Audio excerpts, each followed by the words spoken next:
Cars, directed by John Lasseter. This time it's cars in a world full of cars. So it's a world similar to ours, with the exception that cars and other vehicles are sentient and humans don't exist. The main protagonist of the story is called Lightning McQueen, and he's a race car from a NASCAR circuit. He's a rookie prodigy on his way to contest the title, but he is also an arrogant asshole without real friends. In the opening sequence of the race, because of his arrogance dictated decisions, he ends up in a three-way tie, and in order to break it, another race is scheduled in 1 week time in California.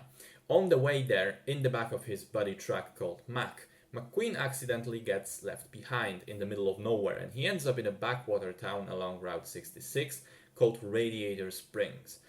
While on the run from the local police car, he causes significant damage to the main road in town. So he's ordered to stay and fix it before he can leave. Initially grumpy about it, he does end up staying for a few days, and in the process he gets more and more warmed up towards the town and its inhabitants. Now, I have seen this movie back when it came out, and I think back then as a teenager I liked it much more. This time around I thought that while there was technically not much wrong with it, it was also very formulaic and predictable. Somehow other Disney and Pixar movies that I've rewatched over the last couple of days have always been able to surprise me with something to stay fresh. But Cars just feels like it's going through all the familiar story beats one by one, just checking the boxes.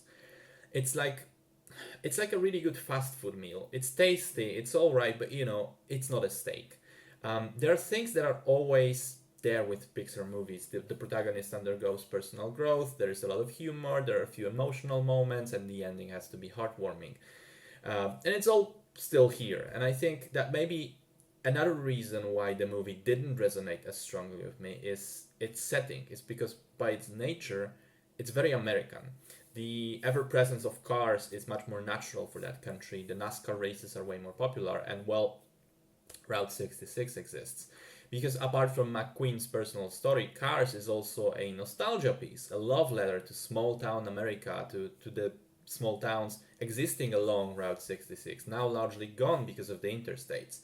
It glorifies those little towns with neon signs and drive-through restaurants and the culture of cruising around in your cars back in the 1950s, as lifted from American graffiti. Things that I not only didn't get to experience, but are also not really a part of my country's history. So maybe I'm just further away from the target audience this time around, and there's nothing wrong with that. In technical terms, the film is really crisp, and like usual, there is some sort of technical advancement that Pixar tackled with it. This time around, it's small particles, dust, asphalt, smoke, dirt. They really pushed the technology required to realistically render those things, and the result is, as always, superb. So, to bring this up to a close, I didn't respond to Cars as warmly as to some of the other Pixar movies. I think it's more generic and by the book than others, but even so, it's still decent.